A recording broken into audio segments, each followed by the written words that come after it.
para po sa halaman po ng marami, lalo na po sa atin po mga magulang po dito sa church. Ang diwa ng Pasko ay walang iba kundi ang Panginoon. Huwag po ninyong turuan ng kung ano-anong mga kay Santa Claus, kung ano-anong mga pauso po ng mundo. Dinidilan po nila ang tao. So, si Santa Claus po ay wala po kinalaman sa Pasko. Tandaan po ninyo. Kaya po, si Jesus, ang tunay na diwa ng Pasko. Kung wala po ang ating Panginoong Jesucristo, wala po tayong Pasko, wala tayong kaligtasan. Yan po ang katotohanan po niya. At yun po, sa ngayon po ay meron po tayong meron ba mga special numbers? Okay? Sige po, atin po silang pakinggan bago po tayo dumako sa atin po ng pangangaral ng salita ng Diyos. Pakinggan po natin yung ating special numbers.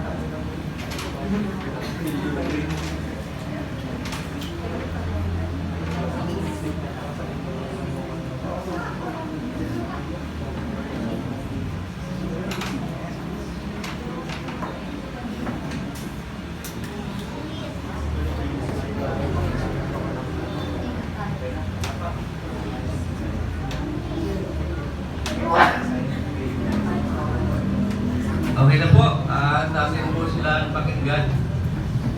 Nag-practice po ito ng isang buwan ata sila nag-practice.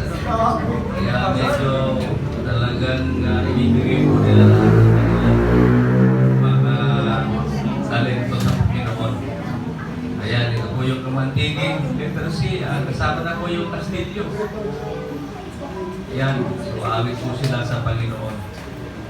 Ayan, so habang sila po ay inaayos pala yung kanilang awitin, mamaya po ay meron po tayo mga surprise na mga raffle. Kaya excited po mamaya. So yung mga raffle na ito ay talagang pinagsikapan po namin para yan everybody happy mamaya sa atin pong Christmas fellowship. And mamaya pauwi na natin si Jairo ng happy birthday sapagkat birthday niya po ngayon. Ngayon po guys, kung araw na ito. Okay. Saka si Royce. Si Matthew, si Jan. At Kate ba yan? Jan Kenneth. Okay, Jan GH ka pala. JK. Jan Kenneth. Okay, so kailan ka kayo din? Ayos ba?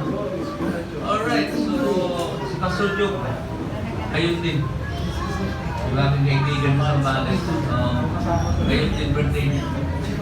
Kaya maligayang kaarawan sa inyo. Gaway magpatuloy kayo sa Panginoon.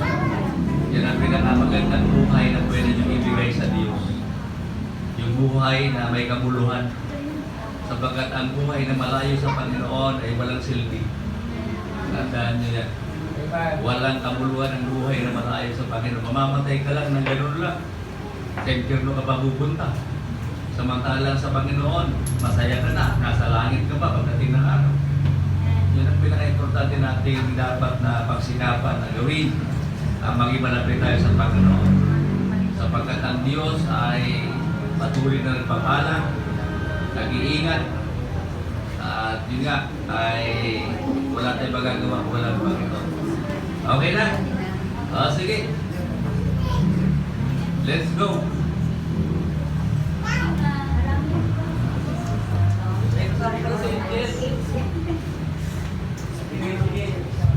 Isang mapagpalang umaga po sa lahat and Merry Christmas po. Awit po kami ng papuri para sa Panginoon. Amen.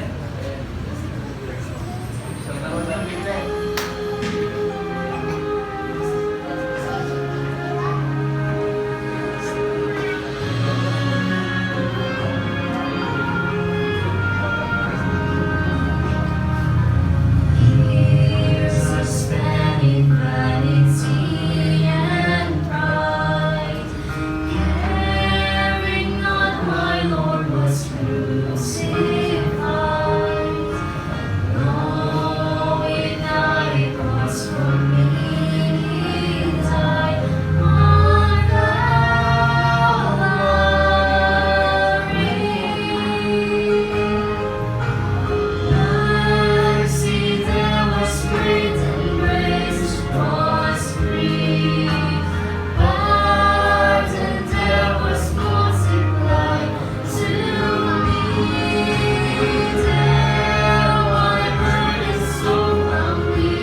spent at Calvary.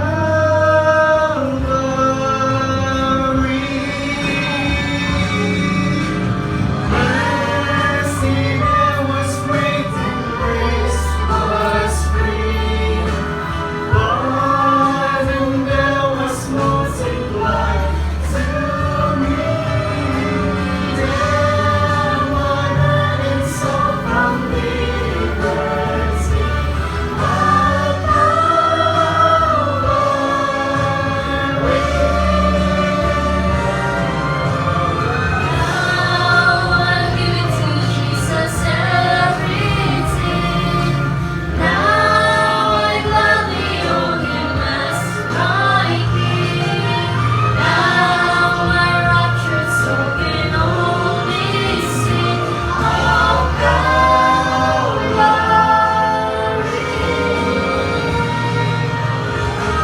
Mercy that was great and grace was free.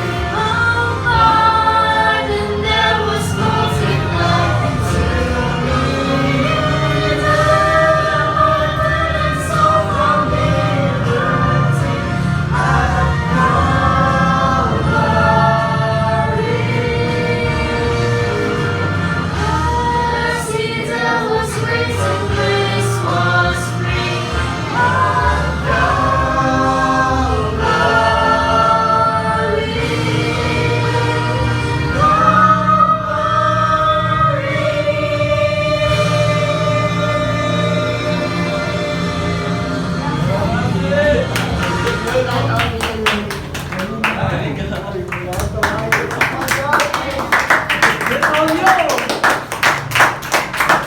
Salamat po sa awit na yan at Calvary.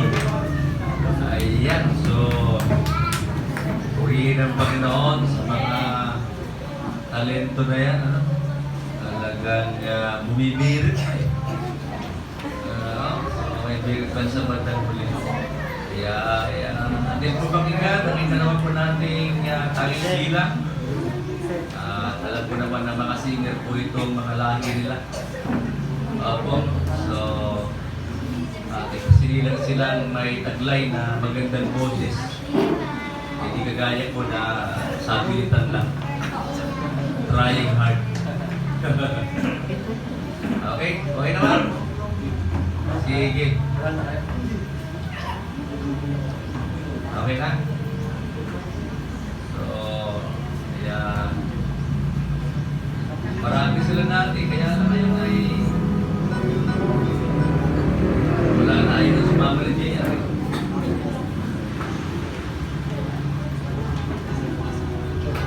na Jay? Alright, sige. Pakinggan po natin ang ating last special number.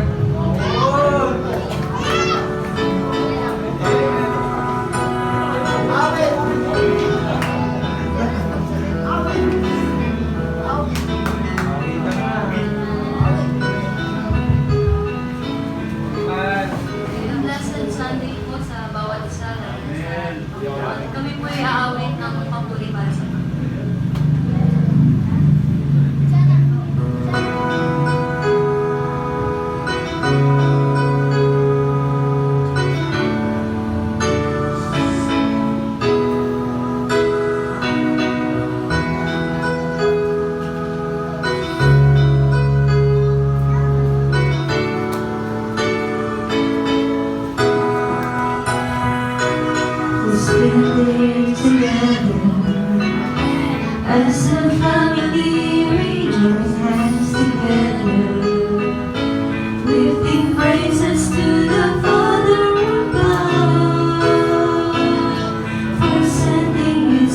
Choose you this day. Tell me who will you serve. Let nothing stand in your way. Give the praise he deserves. As for me and my house, we will serve the Lord. We will serve him. We will serve him. We will serve him. For he is worthy. Serve him. We will serve him. We will serve him. For he is worthy. Choose you this day. Tell me who will you serve. Let nothing stand in your way. Give the praise he deserves. As for me and my house, we will serve the Lord.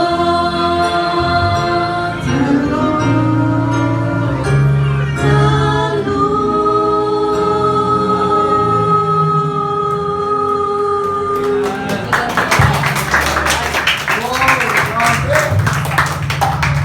Salamat po sa ating pong panghuling bilang, daling bilang, ano. So, manuluto clan. So, wala po silang kasama, silang tatlo lang. At pray natin next time, bumalik po yung iba po nilang mga kamag-anak. Opo, so ngayon po ay dito po tayo sa ating pong pag-uusapan, pag-aaralan po ngayon pong umaga pa naman eh. Wala pa pong tanghali. Mamaya po ang tanghali pag 12 na. Alright, so dito po tayo sa ating pong binasa kanina na kung saan ay nagpapaalala sa atin kung paano po ang Panginoong Jesus ay isinilang sa kanya pong tinatawag na yung pagkasilang niya na talagang kakaiba sa lahat po ng mga isinilang. Meron po rin yung isinilang sa sapsapan, wala naman ano. So lahat tayo ay maayos yung atin pong pagkasilang natin sa mundo ito. Subalit, ang mensahe ngayong umaga pong ito ay gusto ko lamang pong ipaalala. Ang title po nito is The Major, The Messenger, and the Message. So, ito po yung atin pong pag-uusapan ngayong umaga po ito. At bago po tayo magtungo sa atin pong mensahe, manalangin po muna tayo sa Panginoon. Panginoon, dumudulog po kami sa umaga po ito sa inyong pong trono ng biyaya upang muli hilingin, Panginoon, ang karunungan na nagmumula sa inyo. At bigyan mo kami ng ilang Diyos ng pangunawa sa mga salita po ninyo, Panginoon, ng aming babasahin at pakinggan. Nawa, Panginoon ng Espiritu ay patuloy kami turuan sa mga bagay na mahalaga na aming pong mapapakinabangan sa aming pong mga araw-araw na buhay. Panginoon, muli po, patubayan mo kami at hiling namin, O Diyos, ang tagumpay ng aming pong pagsamba. At ang banal na Espiritu, Panginoon, ang aming pong hinihiling na bawat isa ay kami, Panginoon, ay inyong pong kasihan na banal na Espiritu ng ilang Diyos. Mangusap ka sa aming mga puso. In Jesus' name, Amen. The Messenger, the Messenger, and the Message. Alam po na yung binasa natin kanina, ito po ay gabi po ng tinatawag na himala. Gabi ng himala sapagkat yung pangako po ng mga propeta, ito po ay nagkaroon ng katuparan. Na-fulfill po yung pangako ng mga prophets noong panahon po na tinatawag na Old Testament. Katuparan po ito. Kaya nga po, ang Old Testament ay mga hula at ang katuparan po nito ay niya nasa New Testament. At hindi lamang po niyan, kundi ito po ay matagal na paghihintay ng kapanganakan ng ating tagapagligtas. At ito po ay natapos na. Yung pinakahihintay ng marami na mayroong tagapagligtas sa isilang ay wala na po, tapos na po yun. Ito na ngayon, nandito na yung katotohanan na ang Panginoong Jesucristo ay isinilang po sa panahon po na ito. At wala na po yung tinatawag na pagbubuwis, yung paglalakbay. Tapos na po yung tinatawag na lahat ng ito ay dahil po sa milagro ng Panginoon. Kung bakit po nandoon po ang lahat ng tao sa lugar po ng Jerusalem, puti mo nagkakapali, na pumunta po sila doon, hindi lamang po para sumamba sa Panginoon, kundi sila po ay magbibigay ng buwis. Lahat po ng mga tao ay nandoon po sa lugar na yon. Kung kaya't ang Panginoong Jesucristo ay wala na po siyang lugar. Daw saan si Mary dahil sa buntis, makakarat, wala na pong lugar. At ito po yung atin pong pag-uusapan, mga kapatid, mga minamahal. The birth in the stable. Opo, yung kapanganakan ng Panginoon, ito po yung naging matatag po na katotohanan. And what a strange place for the birth of the King. Ito po ay kakaiba na tinatawag na lugar ng kapanganakan ng ating tagapagligtas. And the manger was the usual bed for the promised one. Wow, hindi unusual. Hindi ito pangkaraniwan. Di ba? Magtataka kayo, yung tagapagligtas, ito yung kanyang higaan, sabsaban. Ando doon sa mga, kung saan yung mga baka siguro, yung mga kabayo na doon. May imagine nyo, bakit ganun? Wala man lang ba magpatuloy? Hindi ba? Kahit na, nasabi kasi ng Bible is, puno na eh. Di ba sa Baguio, kapag yung nagpupunta yung mga tao, wala ka nang ma-book na hotel kasi sarado na at lahat. Kumbaga, na-occupied na lahat. Wala na. No? Ito po yung pagkakataon po na ito. And, sabi nga po dito, the manger was, tama, yung unusual. Kaya pag-usapan po natin, ito tatlong bagay na to, the manger, the messenger, and the message were about the Christ child. Patungkol lamang po ito sa atin pong Panginoong Jesucristo.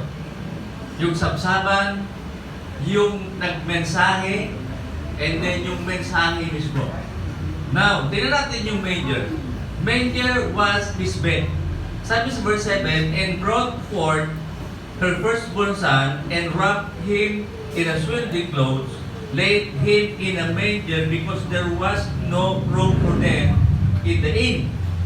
At kanyang ipinanganak ang panganay niyang anak na lalaki, at ito'y binalot ng mga lampin at inihiga sa isang sabsaban sapagkat wala ng lugar para sa kanila at tuluyan. Wala na po, sarado na po lahat. Kaya po, ito pong bagay na ito, nagpapaalala po sa atin, mga kapatid, mga minamahal, the manger perfectly pictured Christ's rejection. Opo, ito po ay nagpatunay na naglalarawan na ang Panginoon ay i-reject ng lahat ng tao. Di ba? Naalala nyo kapag nag-share tayo ng salita ng Panginoon, madalas nire-reject tayo, nagbibigay tayo ng drugs, tinatanggihan nila. Yan po ang katotohanan, no?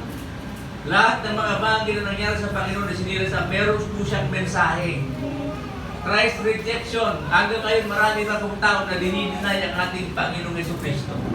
Sapagat una, mabait sila, nagkakawang gawa sila, may religion sila. Ayaw nila sa Panginoon. Kaya kapag sulwining tayo, ano ba yan? Magkakapirahan ba yan? Ganoon lagi ang tanong nila eh. Hindi mo ba? Kung magkakapera ako dyan, okay lang.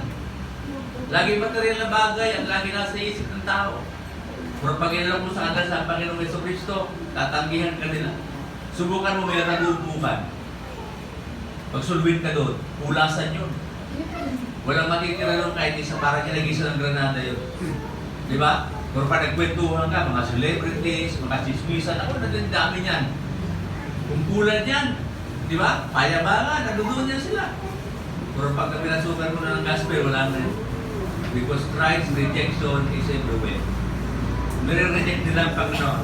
At hindi lamang po yan, kundi there was no room for this. Sabi ng Bible, and have you, sabi nga po dito, may tanong po dito, have you been shutting Christ out of your life? Naranasan nyo ba sinarhan natin ang Panginoon sa puso natin? Di ba? Ako noon, naalala ko, yung nga yung pastora, although hindi ko naman alam kung talaga tama yung kaligtasan na binibigay niya sa akin. Eh, hindi ko yung pinapansin. No? Yung kaibigan, nagwanan din. Sinisir niya sa akin ang Panginoon. Every time na natutulog kami, magkatabi kami magkatulog. Bago ang matulog, sinisir niya muna ako ng gospel, pero hindi ko naman pinapansin. Di ba? Kasi sarado na sa puso natin, na tayo may relihiyon na okay na ito. Ayaw na natin.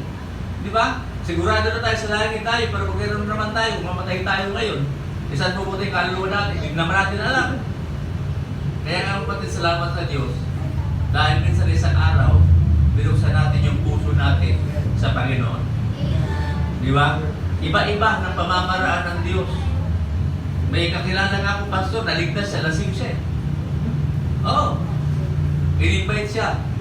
Tapos nung nag-preach yung, ano yata yun sa funeral, lasing siya dun eh. Kasama niya yung kaibigan niya, na dumalaw lang sila doon sa kaibigan din nilang namatay. At may nag-preach yung pastor, lasing siya, naligtas siya. Oh.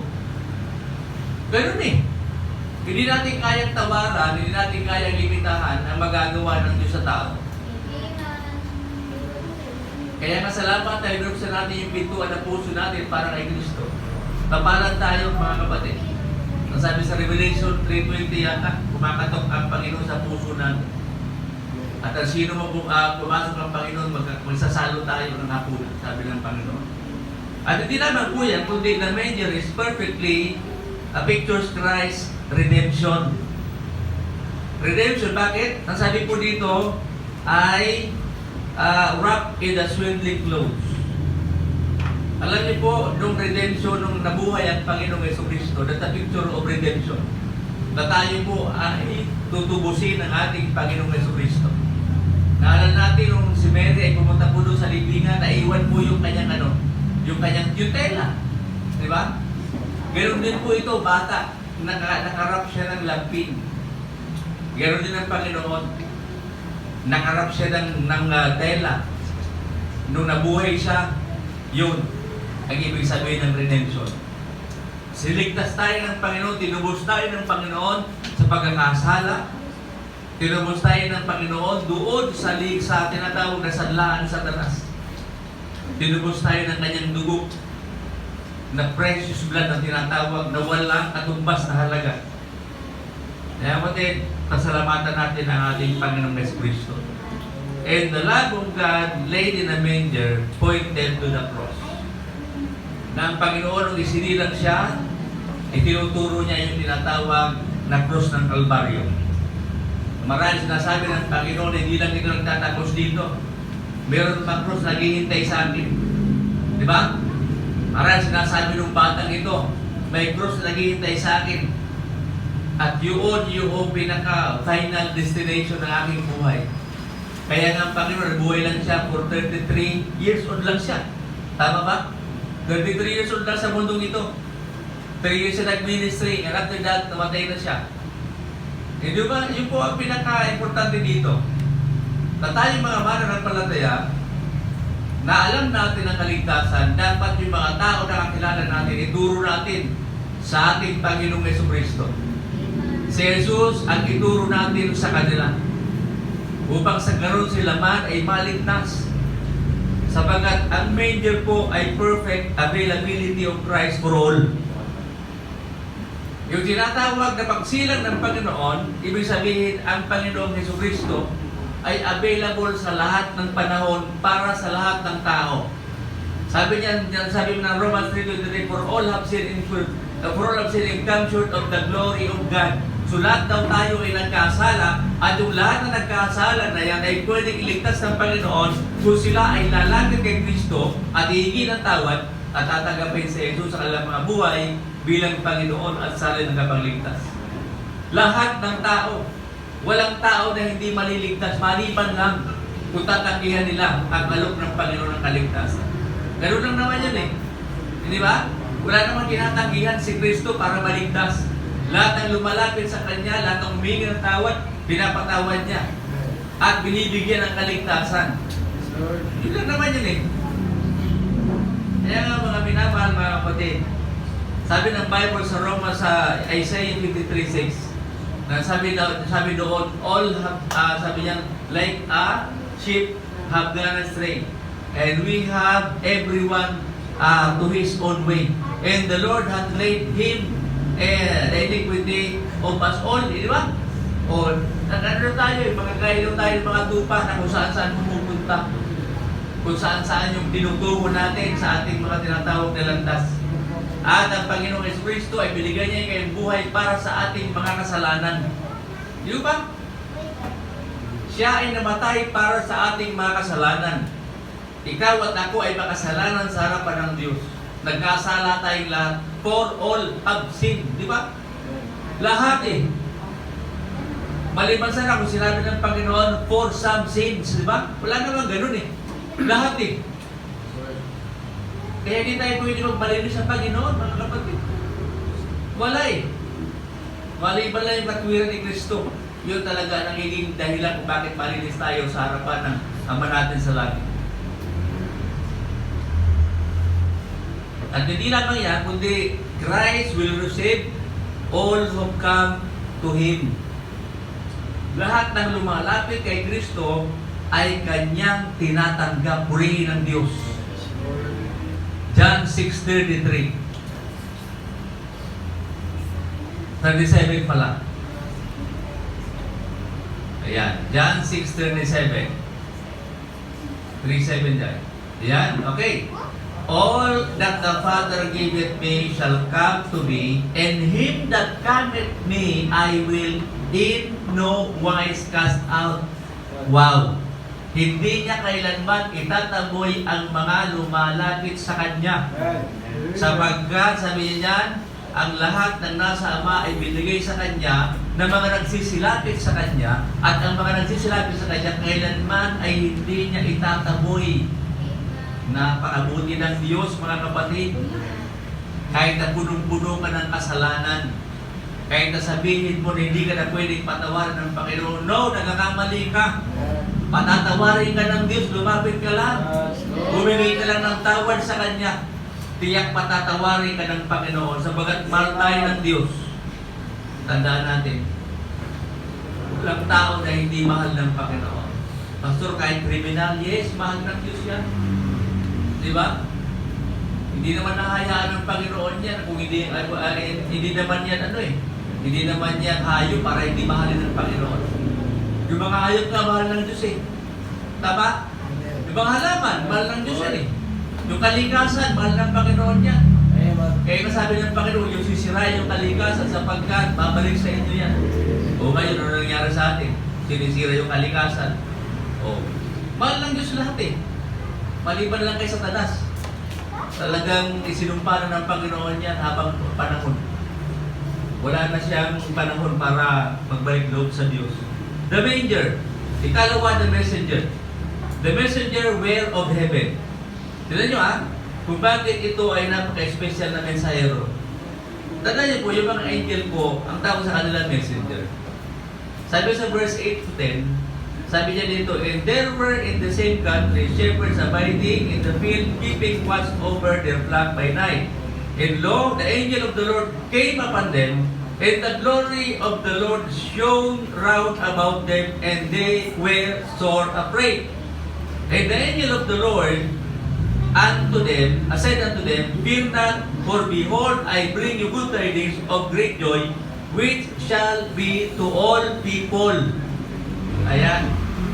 Kaya nga dito sa atin ngayon, maliwanag na maliwanag tayo eh. Bakit? May dalawang angel tayo, oh. Nandiyan sila, oh. Kaya nga maliwanag na maliwanag eh. Okay? Bakit ibig sabihin? Sira nyo hindi po ito angels. Angel po lang ito, isa lang.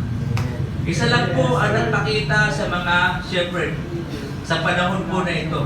Gabi. Ano?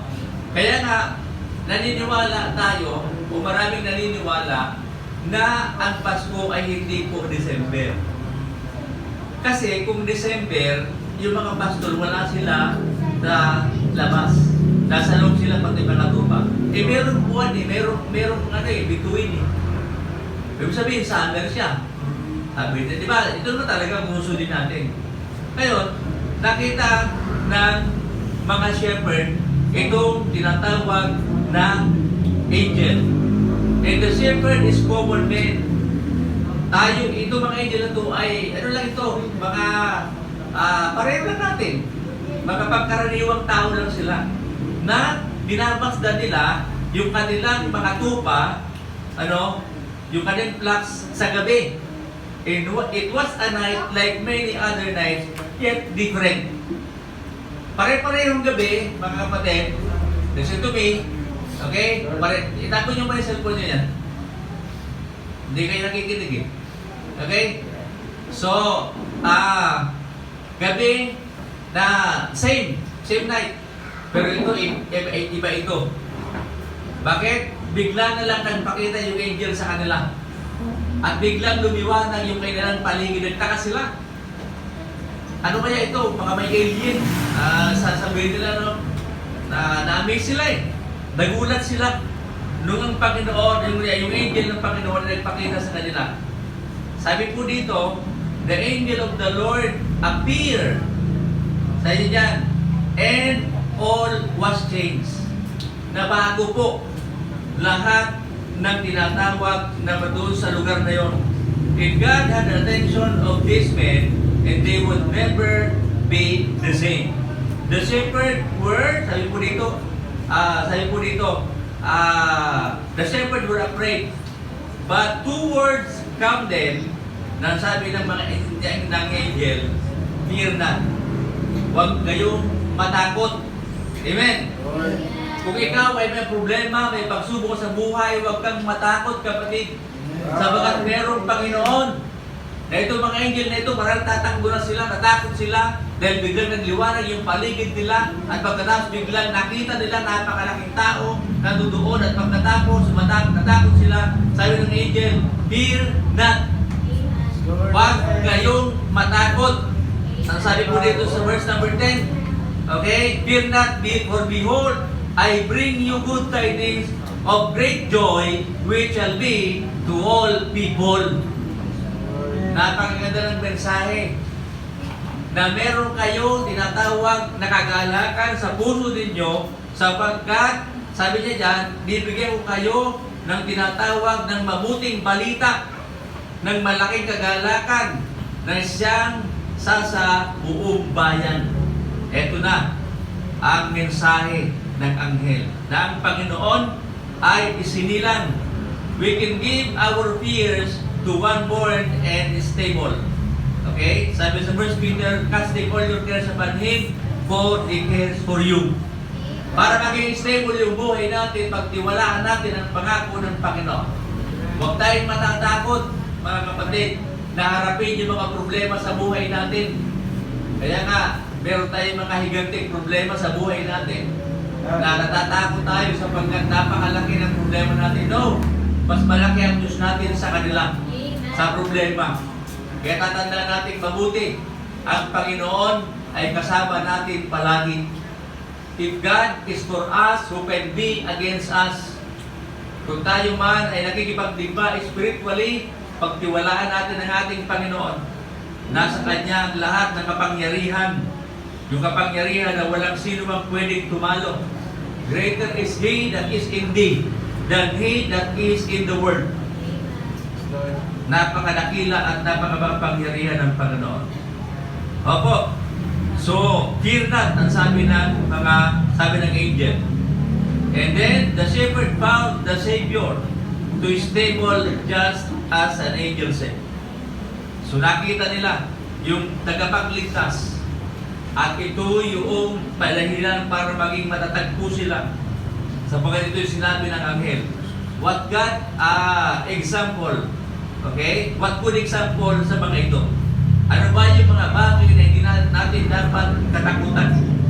Ano yung mga bagay na dapat na nakikita natin sa buhay natin? O dito sa mensaheng ito. Sabi po dito, yung mga angel po ay narinig nila yung mensahe.